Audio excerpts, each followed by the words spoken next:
Nah, salah satu lagi selain managing up, kita coba geser ke yang nextnya ya. Yang juga dibahas di buku ini adalah bagaimana bisa memimpin diri sendiri. Ya, betul. Nah, dan ini menurutku gampang-gampang susah ini. Karena kalau ngomongin memimpin diri sendiri itu yang seperti apa definisi orang itu kan apa ya? Istilahnya gini, ya orang bisa berbuat semaunya gitu loh. Karena nggak ada indikator manage diri sendiri yang baik itu seperti apa. Kalau menurut diri kamu ya apa? Mensiasati leadership yang baik di sini itu saatnya adalah bisa mengelola diri sendiri. Nah, seperti apa mengelola diri sendiri itu menurut dirimu? Iya, kalau aku sih ngelihatnya ya ini mungkin kita diskusi ya. Karena mengelola diri sendiri itu kan sebenarnya ya bagaimana kita menjalankan fungsi dan peran dengan baik kan. Nah, cuman ketika kita menjalankan fungsi dan peran dengan baik itu pasti akan banyak ada kendala gitu kan. Nah, bagaimana ketika kita mengelola diri itu pertama pasti ngomongin ngelola emosi sih menurutku. Karena ketika kita kerja, ya bayangin ya kita kerja seminggu 5 hari jam 8 sampai jam 5 lah, let's say 8 jam sehari, 8-9 jam sehari kita bekerja. Sepertiga dari kehidupan kita dari itu. kehidupan kita kan nggak mungkin akan smooth aja kan. Betul. Akan ada waktu di mana kita mungkin lagi ada masalah keluarga, lagi masalah baper, di luar, ya. lagi baper gitu kan, atau mungkin pressure kerjaan gitu kan. Nah, itu yang pertama pasti menurutku yang jelas kita harus bisa manage emotion kita sih. Maksudnya manage gimana kita ketika kembali atau kita masuk ke tempat kerja kita siap gitu ya, bener-bener sepenuh hati gitu kan, sepenuh hati siap melakukan apa yang harus dilakukan seperti itu. Dari kedua adalah manage diri sendiri itu juga tidak lepas dengan mengembangkan diri sih kalau menurutku. Oh, menarik. Ada mengembangkan Bener dirinya kan? ya. Maksudnya ya tadi kalau kita manage self ya. Kalau tadi kita mau manage ke atas misalkan, kita mau memberikan ide lah. Kalau kita mau ngasih ide kitanya sendiri nggak belajar, ya opo? Iya. Iya, gitu kan? Gimana kan nggak mungkin. Betul, kan, betul, kan ide itu kan tidak tiba-tiba datang dengan sendirinya kita bertapa kan. Tapi kan Betul. ada proses di mana kita belajar sehingga ide itu muncul kan. Betul, Nah, betul. makanya betul. salah satu juga yang juga penting, kalau nggak salah juga ada di buku ini, manage diri sendiri adalah ya selain tadi manage emotion, gimana kita mengembangkan diri sendiri. Bagaimana kita bisa bukan terlihat, tapi bisa dianggap mampu. Nah, kita bisa dianggap mampu kalau kita belajar kan. Kita keep learning lah seperti itu. Dan take challenge. Itu juga penting menurutku. Ya, jadi meningkatkan kualitas diri kita Meningkatkan juga kualitas diri. akhirnya Ya, lagi-lagi tadi satu kata kunci yang aku sebut di awal kan, followership kan. Kita kan jadi follower yang baik itu seperti apa sih gitu kan. Betul. Tapi ini kan kalau kita ngomong teorinya nih. Pertanyaannya kan gini, kalau dalam kehidupan nyata, apakah mudah itu dilakukan? Kerjaan sehari-hari. Iya toh, gitu. Teorinya iyalah, kamu bisa manage diri sendiri. Tiba-tiba nih contoh, kita lagi kerja, atasan lagi suasana hati tidak enak, pekerjaan kita nggak optimal, dimarahin gitu. Terus akhirnya kita terpressure dengan pekerjaan banyak, akhirnya mau ngembangin diri nggak ada waktu juga gitu. Nggak gampang kan teorinya. Nah, kalau menurut dirimu gimana tipsnya ini? Ada pressure dari atas, ada pressure di pekerjaan, sehingga mau gimana orang mau bisa belajar, masalah pekerjaannya nggak selesai kan sering kali kan. So gimana tuh tips dan triknya kalau menurut dirimu? Ini sebenarnya agak nyambung dengan yang manage yang lainnya sih. Karena ya kita kembali lagi ngomongin pressure itu kan macam-macam ya, ngomongin pressure, dan aku yakin dalam 365 hari kerja nggak mungkin dong setiap hari full pressure gitu kan. Pasti ada waktu-waktu yang mungkin agak sedikit lebih slow untuk kita bisa ngembangin dan sebagainya. Ya basically ada satu kunci yang menurutku penting adalah ya kalau kita ngomongin manage pressure, manage pressure itu kan gini. Pressure itu terjadi karena apa Pak menurutmu? Pressure itu terjadi karena kita merasa antara kemampuan kita dengan pekerjaan yang diberikan itu nggak sejalan gitu, sehingga kita ngerasa bisa nggak ya gitu, dikasih challenge pekerjaan tapi kita ngerasa nggak sanggup, makanya pressure-nya muncul gitu. Oh, ini kayaknya ngobrol kapan hari nih kayaknya. Iya. Kemarin Kalau ada kemarin yang sempat nongkrong nih kayak ngobrol tentang itu. Iya kan sama kan pressure. Ya, itu pressure. Pressure macam-macam sih. Itu juga tuh pressure. Kalau pressure seperti itu memang ya kita harus belajar ya. Karena kan kalau kita ngomongin gap antara kemampuan dengan pekerjaan kan berarti mau nggak mau ya kita harus belajar kan. Betul. Sebenarnya, Kemampuannya kuncinya, kita tingkatkan. Atau mungkin pressure-nya adalah lebih ke load pekerjaan. Itu kan juga pressure kan. Iya. Nah, kalau mau ngomongin load pekerjaan, nah ini sebenarnya juga kita bisa manage banyak hal sebenarnya kan. Manage pekerjaan berarti kita ngomongin manage apa? Manage atasan juga tadi sebenarnya. Sebenarnya kan. juga salah satunya nyambung ke sana. Iya. Kita manage pekerjaan, yang ngasih kerjaan siapa? Ya atasan. Iya kan kita bisa dong discuss dong kalau load kita penuh misalkan. Mungkin barangkali ada tim lain. Ini sebenarnya nyambung ke manage manage yang ke samping sebenarnya. Iya, betul. Nyambung ke situ juga sebenarnya bagaimana mungkin atasan bisa melimpahkan, dan setauku ya sepanjang experience itu atasan tuh juga ngerti kok kalau misalkan ternyata gini, atasan tuh kadang juga tidak ngerti seberapa load kerja tim kita gitu kan. Karena ya some people mereka ngasih gitu kan. Kadang kalau bawahnya nggak ngomong juga dia nggak akan ngerti gitu, karena itu salah satu juga kan sebenarnya menyambung dengan manage up lagi akhirnya bagaimana kita bisa mengkomunikasikan itu sehingga barangkali ada solusi atau at least atasan bisa bantu prioritaskan pekerjaan mana yang lebih penting dari kacamata dia. Karena kan dia yang lebih tahu gambaran besar organisasi, tujuan dan lain sebagainya kan dari mereka kan. Itu. Jadi manage task ya, itu macam-macam nyambungnya. Jadi maksudnya manage task, tapi intinya kalau pekerjaan di kita masuk pressure juga kan. Itu manage task. Kalau misalkan ngomongin tadi yang contoh yang diskusikan semalam ya, emang kamu harus belajar sih. Dan memang proses belajar kan ada yang terstruktur, ada yang berdarah-darah kan. Betul. Ya, betul. Kalau orang Jawa bilang lakoniai lah.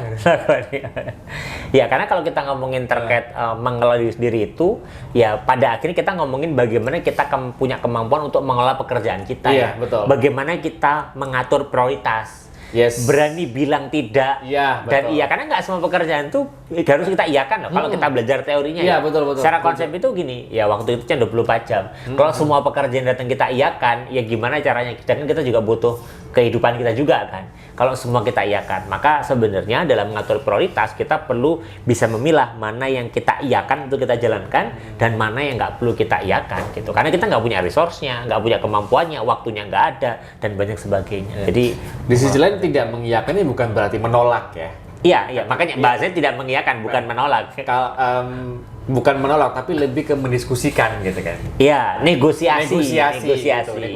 Karena ya tadi yang aku bilang, kadang juga atasan, ya beberapa atasan ada yang mereka cukup efektif ya untuk melihat kondisi load pekerjaan timnya ya dengan tools-tools yang berbagai macam. Ada yang nggak punya seperti itu sehingga asal kasih. Dan justru ini bisa jadi karena manage up-nya bagus, kita dipercaya dikasih kerjaan lebih gitu kan. Betul. Challenge istilahnya lah. Istilahnya jadi challenge. Dianggapnya kamu kalau kerjaan biasa sudah beres gitu. Dan itu juga sebenarnya kalau menurutku tergantung gimana kita ngelihatnya sih. Iya. Kita bisa melihat itu sebagai sebuah kesempatan untuk growth atau kita melihat itu sebagai apa istilahnya?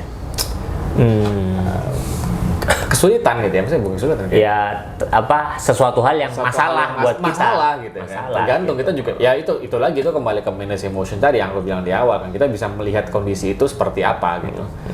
Ya itu tadi. Oke. Banyak sih sebenarnya kalau diskusiin ya. Iya. Tapi nanti kita bahas di yang lainnya. Jadi tadi sudah pertama adalah mengelola atasan, mengelola diri sendiri, sama ya tentunya di sini juga dibahas ya leadership umum ya, mengelola tim gitu ya. Apa yang berkesan dirimu di buku ini kaitannya dengan mengelola tim? Tips dan trik, mungkin ada strategi mungkin tertentu. Nah, kalau di buku ini tuh menariknya adalah dia kan gini, kalau kita berbicara di level di organisasi di kantor, kan ada leadership, ada managership whatever lah. Ada managerialship, ada leader dan manager. Betul. Buku ini lebih mengedepankan ke leadershipnya. Buku ini sebenarnya. Jadi lebih bedanya apa sih? Kalau leadership itu kan lebih banyak ngomongin people ya. Kalau manager itu lebih banyak ngomongin task. Kalau di buku ini lebih banyak ngomongin ke manage people-nya. Jadi di buku ini sempat bahkan disebutkan gini, kita harus benar-benar care sama tim kita. Bahkan kalau misalkan ada dalam satu waktu kita nggak ngelihat tim kita sama sekali gitu ya, kita harus bertanya-tanya, jangan-jangan dia menghindar gitu. Kalau menghindar kira-kira ada apa ya gitu. Bahkan di buku ini disebutkan contoh seperti itu. Jadi dia di bukunya lebih membahas hal-hal yang sifatnya apa istilahnya interpersonal ya. Jadi bagaimana hubungan kita dengan tim kita, membangun lingkungan kerja yang positif, bagaimana kita bisa menjadi leader yang disegani gitu ya sama tim kita. Jadi lebih banyak berbicara hal-hal yang seperti itu. Mungkin kalau di satu kata peka kali ya. Peka, karena betul, banyak kata-kata memahami, tapi sebenarnya peka sebenarnya. Intinya betul itu peka. Gak cuman aku maunya ini, tapi kamu tahu nggak kemampuan timmu seperti apa, keterampilan timmu seperti apa, emosinya timmu seperti apa, situasi timmu seperti apa, kepekaan untuk orang lain tuh ya berarti ya. Berbicara tentang mengembangkan tim juga ada di buku ini. Jadi bagaimana kita sebagai leader itu juga kita bertanggung jawab untuk mengembangkan tim kita. Gitu kan. Ya kembali lagi tadi ketika misalkan kita punya tim, kan kita expect mereka untuk bisa menjalankan pekerjaan mereka dengan baik kan. Nah, bagaimana kita sebagai leader kita juga bisa mengembangkan mereka untuk bisa tidak hanya menjalankan tugasnya dengan baik, tapi dia bisa menggantikan posisi kita di suatu hari gitu kan. Karena kan kita nggak mungkin, kita kan pengen naik kan, di karir kan pengen supervisor, pengen manager dan sebagainya, nggak mungkin kita stay di situ terus dong. Betul. Nah, ketika misalkan kita naik, yang gantiin siapa? Nah, ini makanya aku harus suka berpikir, mungkin salah satu indikator kita menjadi leader yang berhasil adalah ketika kita berhasil mengkader orang untuk mengganti kita, iya nggak sih? Betul, sering banyak kan orang yang bilang seperti itu kan, bahwa kalau kita ngomongin indikator suksesnya leader itu apa sih? Saat leader menciptakan leader kan gitu. Iya, itu simpelnya seperti itu, banyak beberapa yang bilang seperti itu, dan itu benar karena gini, kalau kita ngomongin gini deh, level of skill, ya kan, sampai di akhir itu kan mastery, ya kan?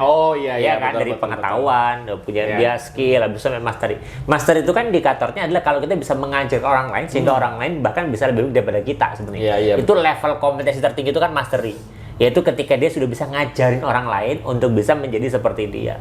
Dan kalau kita berbicara dalam konteks organisasi kan nyari pengganti itu kan susah ya. Iya. Misalkan nih, betul. Jadi misalkan kita level manager, kita resign pindah ke kompetitor, nyari pengganti kita itu kan susah kan? Iya. Perusahaan itu juga kadang mengalami kesulitan gitu. Maunya ngambil dari internal, tapi internal kalau nggak ada yang bisa, akhirnya rekrut dari eksternal. Eksternal kan juga agak challenging ya, ngambil orang luar.